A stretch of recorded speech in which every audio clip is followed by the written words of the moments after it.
My first exposure to the Mission Impossible franchise was back in 96, 97, when Brian De Palma's film adaptation came to home video. I was very young at the time. I think I was 7, maybe possibly even 6 years old when I first saw it. And I remember not really getting the plot of it or understanding what the movie was about, but I do, in true De Palma style, do remember the images, and I thought it was very exciting and entertaining and visceral. And I remember liking it as well as it having an impact on me. Just how memorable and and thrilling a movie it was, even for a 7-year-old. And around that age is when I barely knew that I liked movies and would want to make them. And then in 2000, I remember vividly being excited to see Mission Impossible 2, John Woo's take on Mission Impossible. I remember seeing poster boards for it. I remember wanting to see it in theaters. I didn't get to see it until home video. And I remember liking the movie a lot. And around that time I was 10, maybe 11. And by then I definitely knew I wanted to make movies, and I really liked movies and try to understand them and try to know what's behind them, how to make them. And so I really liked the different take from one Mission Impossible to the other. And even though this was the Americanized John Woo, this was John Woo doing a Hollywood movie, I knew I wanted to see more of him. And I didn't, by that age, I hadn't seen anything else he'd done. Then it was a good while of no Mission Impossible movies, and kind of felt like the series was abandoned, and I kind of just gave up. Didn't really look forward to anything. So when 2006 rolled around and there was a new mission directed by the guy that did Alias and Lost, I thought, okay, well, I'd never seen those shows, but it looks good. I want to see him do this movie. I want to see Tom Cruise again. I want to see where this franchise is going. And so far, every film has had a distinct, director and different take on Mission Impossible. So it's exciting for that, and I wanted to see it. I didn't see it until a good while after it came to home video. So when I finally saw it, I remember liking it a lot. I thought it was very action-packed, and I remember it was a big movie, very successful, did great in China, and I really thought it was a unique take, which is important in a mission movie, because it would be a mistake to try and top like the CIA breach, the Langley scene in the first mission, or like to want to top these great iconic moments from any Mission Impossible movie would be the biggest mistake. The most important thing to do, I think, and I realized this when watching the third film, is just to be different. Give this to a new director with a different style and just let them do Mission Impossible. Do a spy action movie. Great. I like the series. It's solid. And then it died for a good while. It was gone again. I thought, okay, well, that's a trilogy. That's it. It's over. And then 2011, I find out Brad Bird's doing his take on the Mission movies, and it's no longer numbered. It's just a subtitle. It's just, here's a saga. It's just the Mission saga, and it's gonna be Brad Bird's take on it, which is great. I'm glad they stopped numbering them, because it really isn't. The numbers kind of imply it's a trilogy from one vision, one director, but the subtitle route kind of implies, okay, this is a completely different story.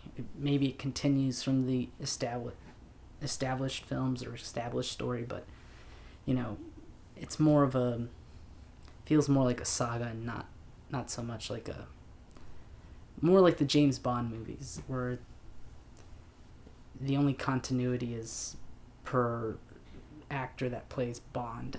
And yeah, I don't think the Sean Connery stuff is canon with the Daniel Craig stuff. But Brad Bird, he's directed two of my favorite animated films, which is Iron Giant, a movie that I think at one point I memorized every piece of dialogue because I loved it so much as a kid. And then The Incredibles. The Incredibles just, to this day, is one of the most exciting movies out there. And it shows that Brad Bird really has an eye for cinematic language, and he's good at directing action and balancing different characters and plots. And I was very impressed with The Incredibles. And then now hearing that he's going to tackle not only a live action film, but a Mission Impossible film, no less. What could go wrong? And in the end, nothing. It was great. That movie, I guess not many people would disagree. That movie's amazing. Ghost Protocol is definitely probably, I don't know, if I were to make a quick list, I'd say Ghost Protocol is my second favorite mission. But they're all so different. There really is no comparing them. And, then off the success of that, we get Rogue Nation by Christopher McQuarrie, and it's like, hey, I want to see what this guy's going to do. Good. I'm glad they're a little bummed about Brad Bird not doing another one, but hey, he's off to do other things. Let's see what this new guy can offer. That's the best part about Mission Impossible movies, is the different takes of different directors. So I was excited, and I went to go see it. No, I didn't. I saw this. I think the only Mission Impossible movie I've seen in theaters is Ghost Protocol, and this new one. But no, I think Rogue Nation I saw on home video release. I don't know. I forget how I saw it, but which goes to tell you how the main problem with it that I had, and that's that it's forgettable. Like I mentioned, every Mission movie has its distinct character to it, and that's in thanks to the director that's helming it. Rogue Nation felt like it was kind of just trying to be the Mission movie that Brad Bird started, that kind of style and approach to it. And it, ultimately, while it was a good movie, it didn't really stand out to me or blow me away or anything like that, which is unfortunate, but it was still a good movie. I remember liking it, just kind of forgettable. And now this movie comes out, and I remember seeing the trailer for Mission Impossible Fallout and thinking, okay, hey, this looks better. This looks like it might actually be really good, and a different, unique approach to it. I think Christopher McQuarrie learned some things and is ready to just give it his all this time, and he does. And not only him, but Tom is giving it his all. Everybody. It's this movie. Just getting this out of the way, it's 9 out of 10, or 4.5 out of 5, if that's what you go off of, or I don't know, A-, if that's, yeah, it's a really good movie. Thumbs definitely up. I don't know what barometer people use, whatever you want to use, it's a recommendation for me. So I can't really come up with too many negatives. I think the plot kind of stopped and started once or twice too many times. But it all made sense. I was never too confused about what was going on. There was a scene where they kind of do this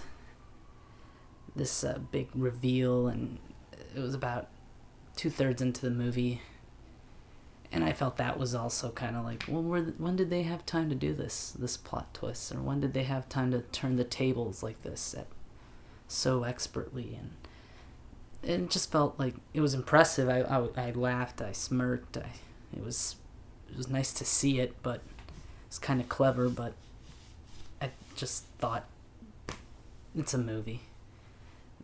This didn't feel too realistic. This felt a little Hollywood movie.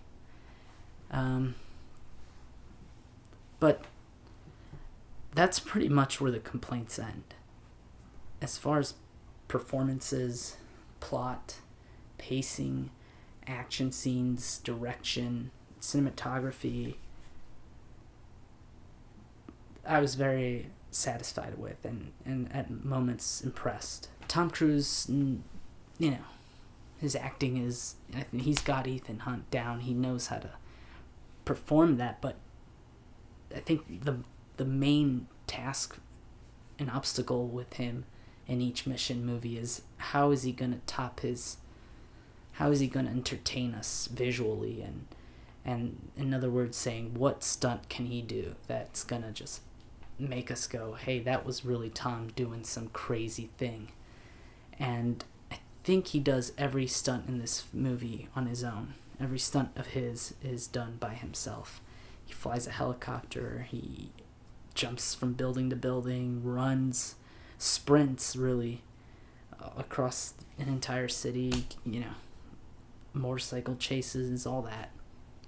Does a halo jump. No, I'm pretty sure he did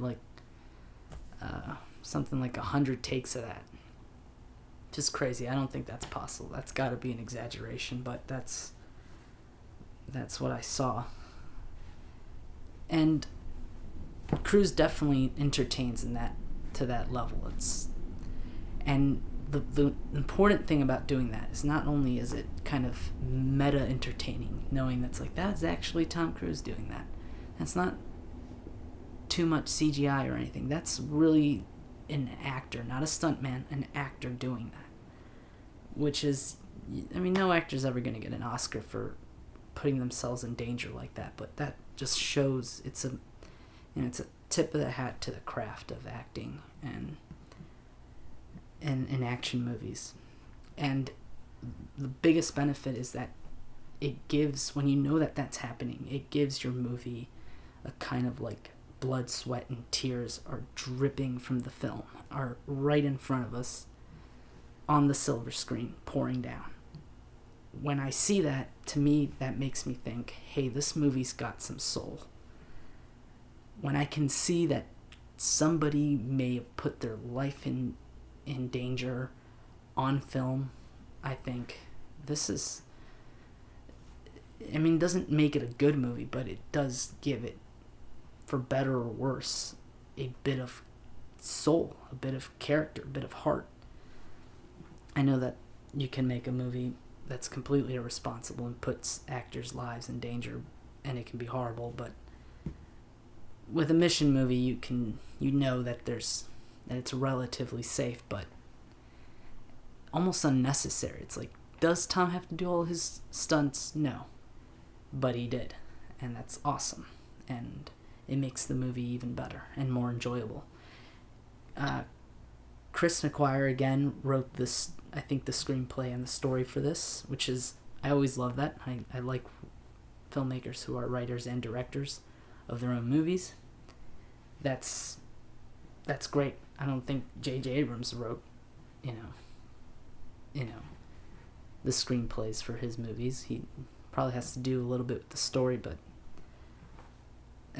he still doesn't have to. If that's not your strong suit, you shouldn't do it. But Chris McGuire really, Macquire, however you pronounce it, really goes that extra bit and says, okay, well, I got the language of a Mission Impossible movie. I got it down this time. I mean, he had it down in Rogue Nation, but it's like, I don't know, it's impressive. It's kind of icing on the cake. It's like, not only am I going to direct this mission movie, I also wrote the script for it. I don't think Brad Bird wrote it for his movie, or John Woo for his. I don't know. I'll have to double check that.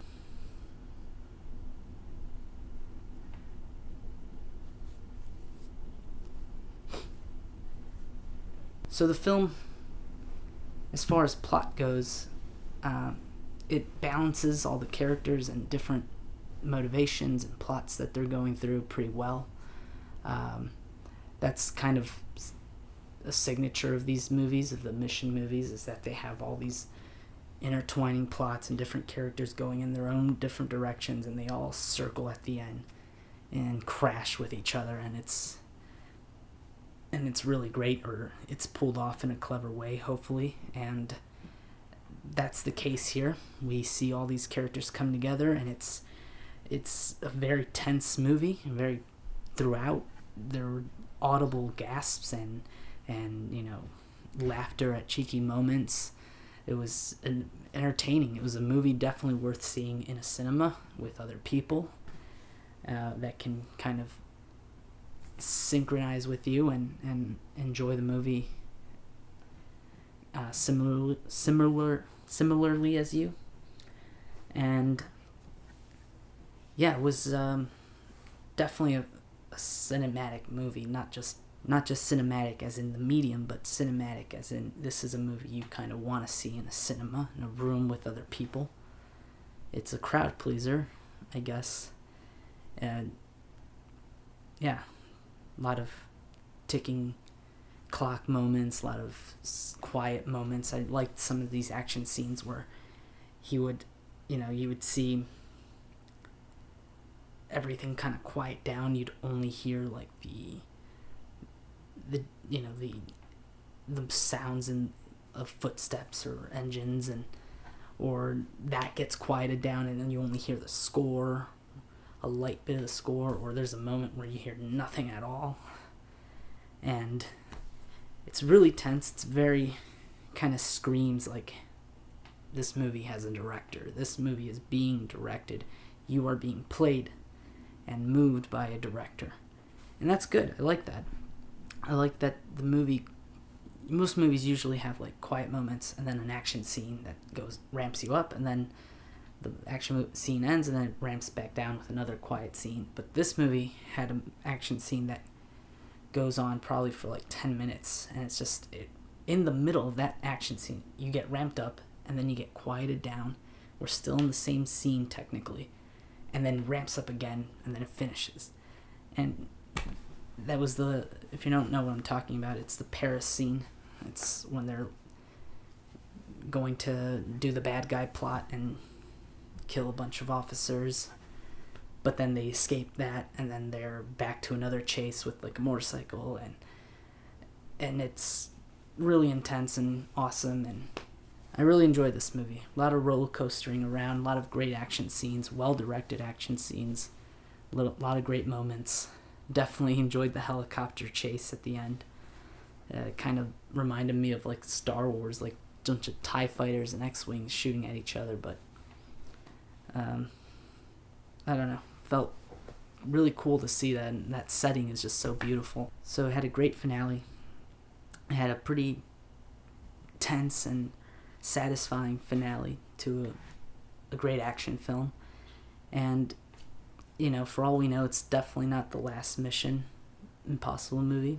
I'm sure Tom Cruise would love to do another one. I'm sure Christopher McQuarrie would love to do another one, but I don't know. I think if Chris is done with them, if he's given it all and doesn't have really any new ideas or where to take it, I'd like to see another filmmaker approach this and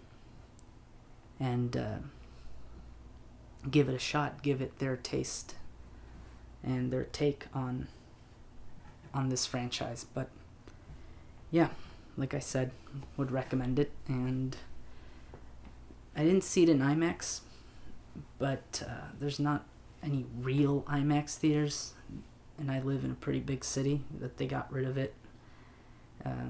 10 years ago we did have one. Now it's just a fake IMAX theater, but I imagine they shot some of this on 70 millimeter or on IMAX, so it would be worth it to see it. But we don't even have one in this city, so a real IMAX theater, so I didn't bother trying to find a cinema that played it like that. I guess seeing it as loud as possible, maybe at a Dolby Atmos theater would have been nice, but I don't know. It was also cheaper at the theater I saw it, so whatever. But if you can, if you're wondering, yeah, it wouldn't hurt to see this in the biggest, loudest screen possible. It's definitely visually impressive and worth that. So, anyways, Mission Impossible Fallout. Recommend it. Go see it. Later. I liked what they did with Benji. I think Simon Pegg's character, they took him from being a behind the scenes character, really, with computers and stuff, and they put him more into the field operative area and made him do some action scenes and fight scenes, and that was cool. I like that.